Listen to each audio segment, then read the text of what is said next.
word is he told Devin to organize it, to make it happen. What we did was we talked to our co-promoter and Eddie Hearn. Eddie Hearn agreed that he was going to, send off an offer, a 7-figure deal for the position that Lomachenko was in, right? And if Lomachenko thinks there's something that's sweet about Devin, then come on, get the money and take the belt. But I don't see it that way. Devin is going to punish the Lomachenko for all the talked, for all the time that he done made us wait. You see what I'm saying? And we ready now.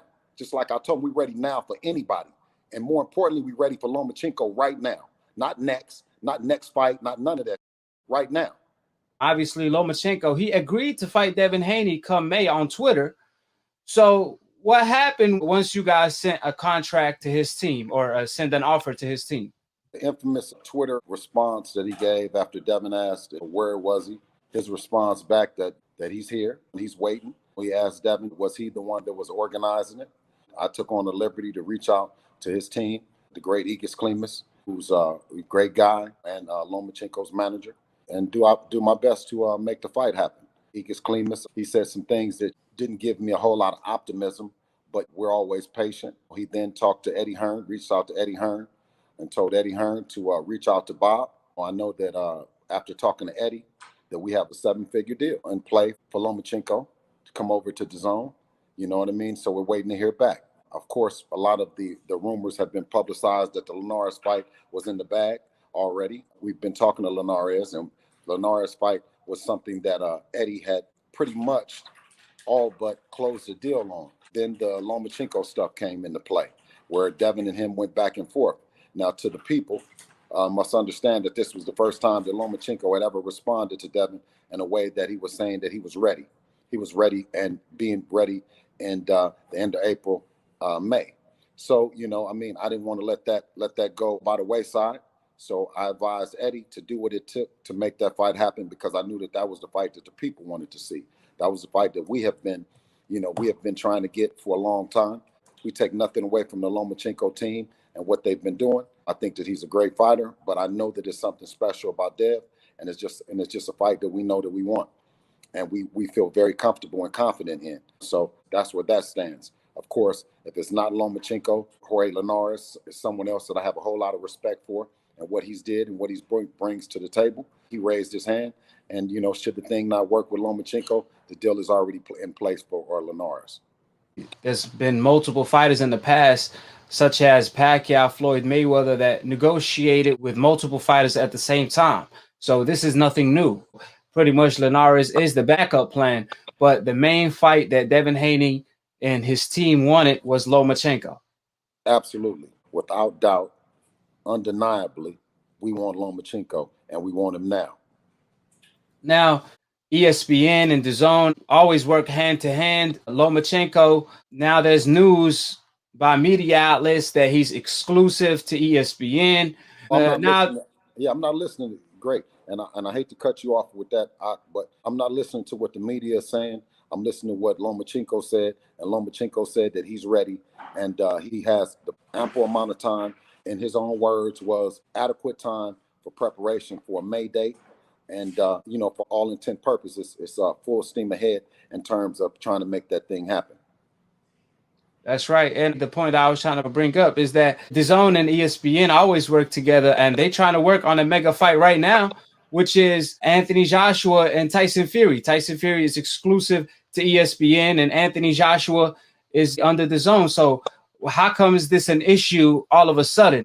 Lomachenko fighting on ESPN, now that's a problem that came out of nowhere. What's your thoughts on pretty much old media establishing damage control to save face for Lomachenko, who seems not to be interested to fight your son, Devin Haney?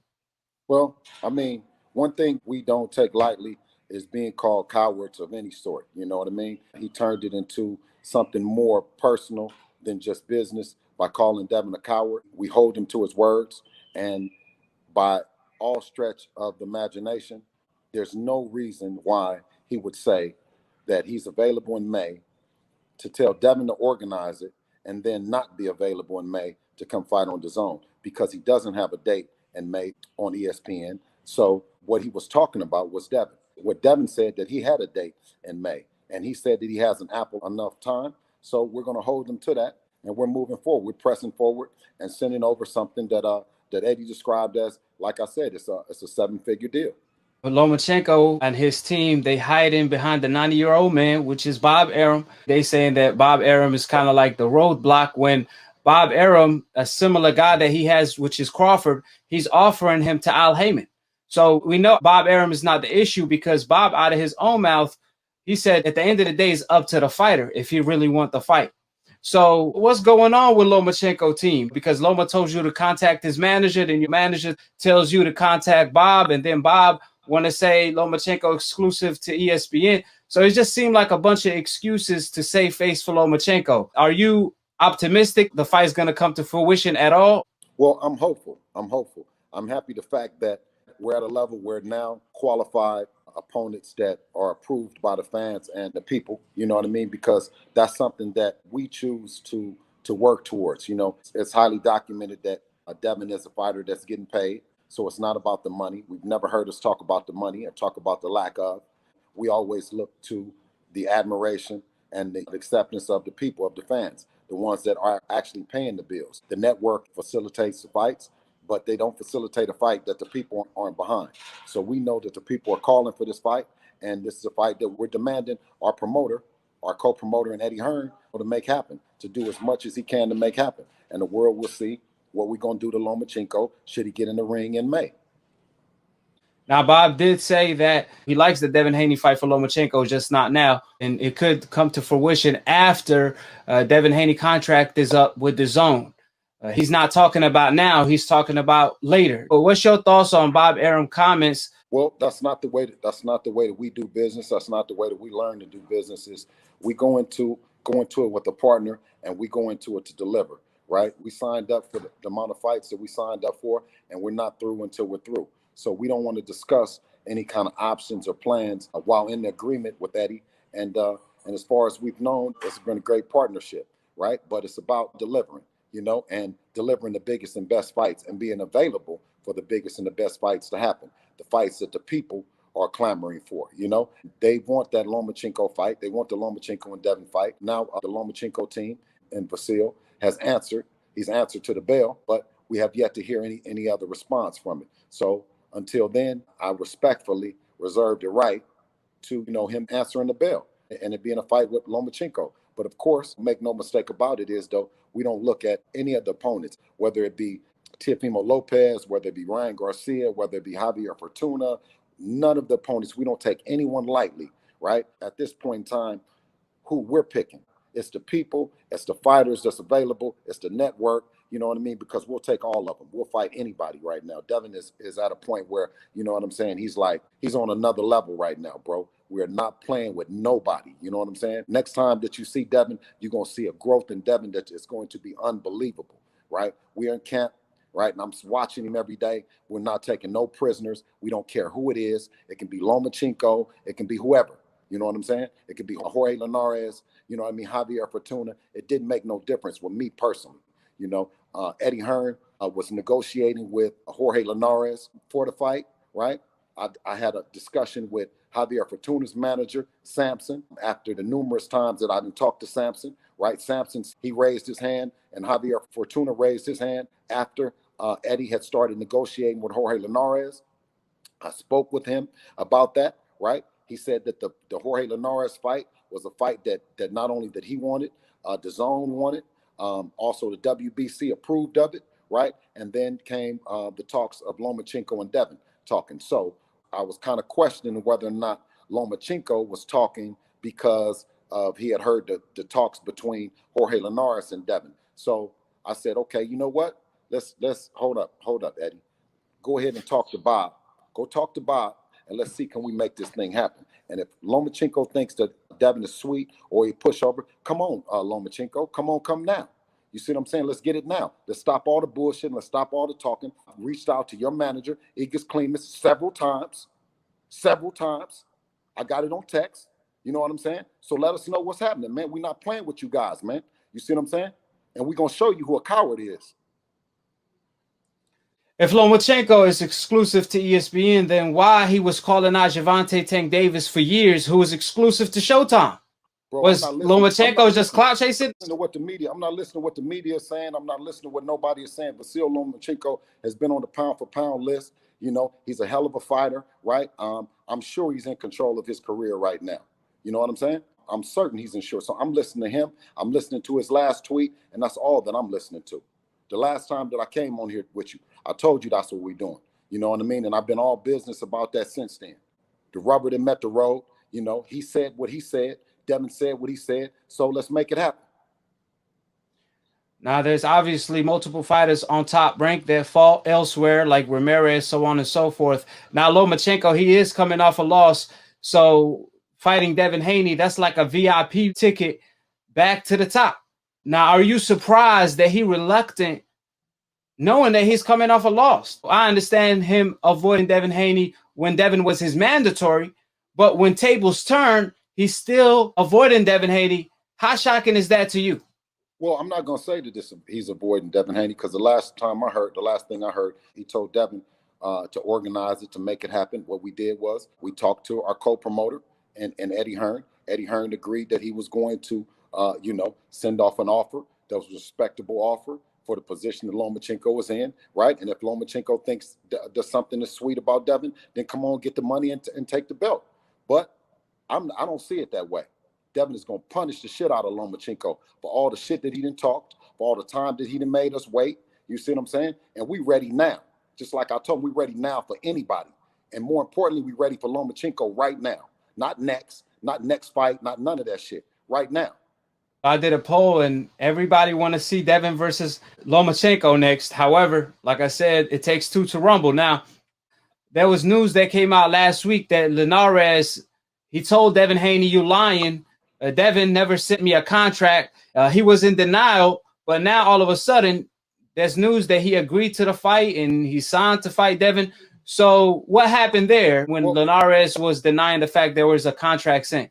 As far as I know, that it's a deal that they've agreed to in principle, but I don't think he's signed. He hasn't signed anything, and Devin hasn't signed anything. But it's a deal on the table in principle. I'm confident and more than sure that the Lomachenko fight between Lomachenko and Devin, could that be agreed to, that fight will take precedence over Linares. Yes, sir. Now, what will it take to get Lomachenko to sign? That's the $1 million question. What do you think? I don't think. I'm just waiting. So guess what? Eddie did not knock on our door and say, "Hey, man, you know what I'm saying? Lomachenko done said X, Y, Z." Devin did that. And Devin still said, Devin making a ton of money. He can make a ton of money to fight. As you see, he can take a ton of money to fight Linares. Why is he knocking on Lomachenko's door? Why am I on here talking about Lomachenko? Because it's the people. It's the admiration of the fans, right? It's the respect of the fans. But what has happened in reverse, Devin has respect from his peers before he got respect from the fans. Of course, he has fans that's longtime family members, friends, and we consider Devin's hardcore people as like family. You know what I mean? I always invite people out. You'll see somebody at my house. You'll see us going. We consider them family, right? When I say fans, I mean the other guys' fans. I mean the Teofimo Senior. I mean our Teofimo Junior fans. I'm talking about the Lomachenko fans. I'm talking about die-hard, ride or die, the Gary Russell fans, right? These guys, right? We appreciate and we watch how hard you ride for your fighter, right? We love that. We love that. We look to have that same respect and admiration from you guys, right? For Devin, the way that you ride for the fighters. But somehow your fighters tend to respect us more than the fans, than the Loma fans, the Teofimo Senior Junior fans. I get them mixed up. Excuse me for doing that. But the Teo fans, you know what I'm saying? So, and that's what this thing is all about, right? We started out, we came out of Mexico, small room, small places. You get 5 people, 100 people, 200 people, 1,000 people, 2,000, 500,000, 1 million. That's the work that we appreciate, man. We appreciate guys when they come up off the street and say, "Hey, man, you guys, man, your son is a bad dude, man." You see what I'm saying? Even if he didn't say that yesterday, we appreciate him saying it today. And guess what? Even if he wants to go against us, we still appreciate him. The only thing is that we do is say is if you don't like him, put him in the ring with the person that you like. Yes, sir. The best versus the best. Devin Haney, one thing for sure and two things for certain, he is the champion of the people because he always want to deliver the best fights that the fans want to see, which is Lomachenko at the moment in time. And on the other side, they making nothing but bunch of excuses. Now, how did you choose Lomachenko? Because I did not choose him. He requested, Canelo requested. So we sent out a vote and we analyzed his history. Ooh, Canelo and Lomachenko requested? Absolutely. Ooh, you just made headlines. Lomachenko, You just made headlines. Lomachenko, top rank, requested. And let me tell you, we analyzed the request. Top of the top. Define the franchise belt. Can you define it? The franchise is not a belt. It's not a championship. It's a designation given to elite, unique fighters who carry the industry of the sport of boxing. Canelo Alvarez and Lomachenko are two sensational fighters who carry the industry. Ask Cameron Duncan, do Top Rank have like columns of fighters, and they say, we don't want this guy fighting the black fighter, we don't want this fighter fighting the Mexican fighter, and so on and so forth? You're gonna get into the racial stuff, huh? No, I'm not. I'm asking. That's a theory there by the greatest matchmaker, probably, in my opinion, ever. Uh-huh. And I'm not going to mention his name either, but you know what I'm talking about. Uh-huh. And he used to have a thing up on his board, NBF, no black fighters. Uh-huh. And when I was taught to bring up a fighter, you know, and again, it's just, he used to say to me, you can go anywhere in the country. And I'm going to leave it at this. I don't want to go into a long discussion because people are people in God's eyes, and we're all the same. He used to say to me, you can go anywhere into a city in America or anywhere in the world and ask a white guy, and he didn't say any other, he didn't say anything about Hispanic, anything. Ask a white guy to throw a jab, and half of them are going to turn backwards and throw it like a girl and everything. Ask any black man on a street corner in any city in the world, and they will snap out a jab in a heartbeat. And I used to laugh. He said, they're just more physically gifted. And he said, and so they have speed, and better to stay away from them. Nothing personal. So I said, okay. And I've lived by that. And, you know, I don't want to sound like some weird guy, but, you know, you're trying to be safe with your guys. And so, yeah, there is a thing about that, you know, but not in a bad way, in a very respectful way, you know, to be careful.